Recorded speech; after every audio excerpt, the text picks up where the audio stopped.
My name is Madeline Meyer. I'm a biology major and I'm a junior. My name is Katelyn Dixon. I am also a biology major and I am a senior. And this is our presentation on the development of a protocol for collecting the ink of Aplysia californica. So if you have seen previous academic symposium presentations in past years, or even the presentations of our fellow researchers this year, you may already know that as our research began, we originally focused on the conditioning of Aplysia californica. However, within the past semester or two, we have shifted our focus onto the antimicrobial properties of the ink from the Aplysia californica. So to do this, we needed an abundant supply of ink to run the proper amount of tests. We knew we needed some type of protocol of getting the ink from the Aplysia. We looked and we looked and we looked. We looked online and we contacted other Aplysia research groupers. However, there was no protocol to our knowledge, at least that we could find. So we decided to develop our own. We started with just researching the Aplysia within their natural habitat, and we learned that messing with their antenna sends them into a defense mechanism. And this was perfect for us because a form of defending themselves is inking, which is what we wanted from the Aplysia. This, along with other observations we have made just from carrying the Aplysia and running other tests along that, we were able to get enough information to form this protocol. So one of the most important things that you should know about this protocol is it is humane. It does not place any harm or pain onto the Aplysia that we know of. Many other research groups are euthanizing the Aplysia and actually extracting the ink gland in a way to get the ink to perform the test. However, this protocol inhibits us from having to do this, and it allows us to not only not have to kill the Aplysia, but to also run these tests throughout their lifespan. Alrighty, so we were able to record a snapshot of each step of our protocol, so that way you guys could visualize it while we explain it to you. So our protocol begins with using a glove to scoop out the Aplysia from the tank that we keep them in. And then you will hold them in one hand and mess with their antenna until they begin to ball up. So this balling up is the beginning of their defense mechanism.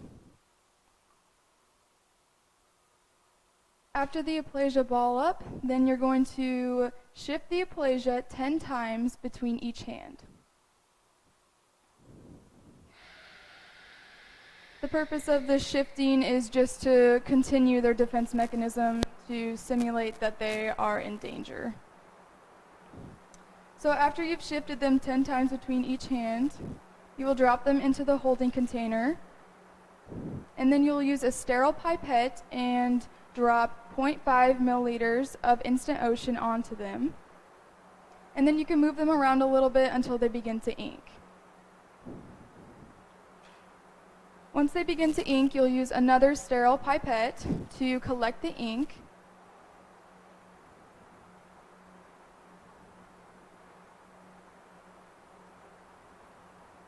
And after you collect some ink, then you'll transfer it into a sterile tube, and you'll just continue this process until the Aplysia has finished inking.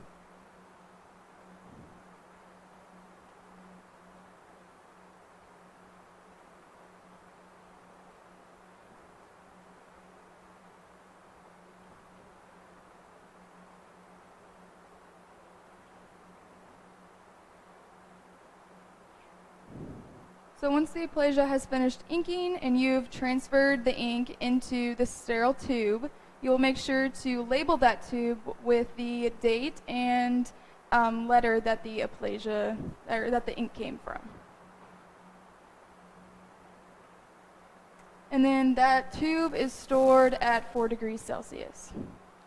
So as we have grown this protocol, practiced it, and bettered the protocol, we have gathered a lot of data, which you can see here in figure 3. So this represents the percentage of Aplysia that inked both on the first attempt and just overall in general.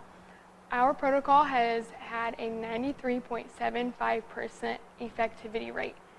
This was amazing for our research because not only did it prove that what we have developed actually does work, but it has also allowed us to get the ink and therefore the means to further our research as mentioned previously.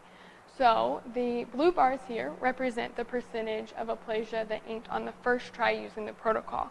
We've actually used this protocol 3 times, up to 3 times on the Aplysia. We ink during one session while using this, so we do the protocol back to back to back. And then we give the Aplysia a break. We've only done it 3 times because we've only needed to do it 3 times. We've had Aplysia ink on at least the 3 times every single time. And then if we have an Aplysia that inked on the first try, we do not further try and repeat the protocol. So then these red bars represent the percentage of Aplysia that inked overall, so that includes the second and third try. So some important dates that I want to point out so that you can better understand the data exhibited here is on February 2nd, you can see the bars look much different, and this is because only 2 Aplysia were inked and only 1 of these were successful. This was very, very early on in our research. We had not yet tried the protocol a second or a third time within that inking session, which is why our data is much different at that point. And then also on March 18th, so this was the 2nd day in a row that we had inked that same group of Aplysia. We have since then determined that there may be some type of threshold as to how often or how many times you can ink the same Aplysia and also maintain that effectivity rate as well as their health, and that will be discussed further on in our presentation. So as you can see on table 1, this is the percentage of Aplysia that inked on which attempt. So on the first attempt, 95.7% of the Aplysia inked. On the second attempt, 8.7 of the Aplysia inked. And on the third attempt, 4.3 of the Aplysia inked. I want to note that with these numbers, as previously stated, if the Aplysia inks on the first time, we don't ink them anymore, or we don't attempt to ink them anymore. So, as you can see, we wanted to add these numbers in here because on the first attempt, 95.7 of them inked, and then on the second, there was a significant drop, showing that most of the Aplysia do ink on the first attempt, which also further proves that our protocol that we developed is highly, highly effective. So we are currently inking 3 of our Aplysia on Wednesday, and then the remaining 2 on a Thursday, 2 weeks apart, so that we have a sufficient amount of ink to get through our test consistently throughout the summer, and we do not, or throughout the session, so that we do not have delays in our research or our data in general. So as I mentioned, as we've practiced this and as we have learned from our Aplysia, there are some questions that have been staring us in the face and really were brought to light that our research group intends to continue researching. The first and, in my opinion, most important question to this poster in general is how often can we actually ink our Aplysia while still maintaining this high effectivity rate that we're so proud of, and also their health. So you've probably noticed that we have really driven in that this is humane. We don't have to euthanize them as many other researchers are having to do right now. And that allows us to see the ink as their health declines as from age and other factors on that sort. So determining more data as to how often you can ink them and how safe it is to ink them as they're getting older or getting sick or anything along that line is something that we want to continue research into so that we can better care for the Aplysia as well as learn more about their ink in general. Another question that we have for our future is how do factors such as environment, age, and time of day that we ink them affect their likelihood of inking?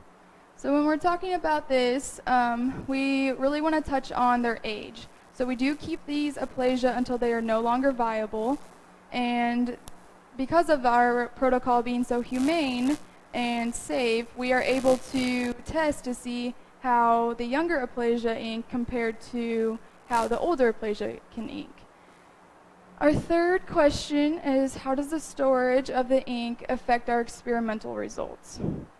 When we look at this question, we're looking more at what type of material the ink is stored in, what temperature the ink is stored in, and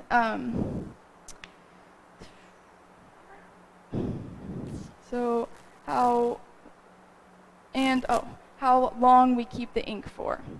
So to elaborate on that, we like to look at if we have ink for 2 days and compared to ink that we have for 2 weeks.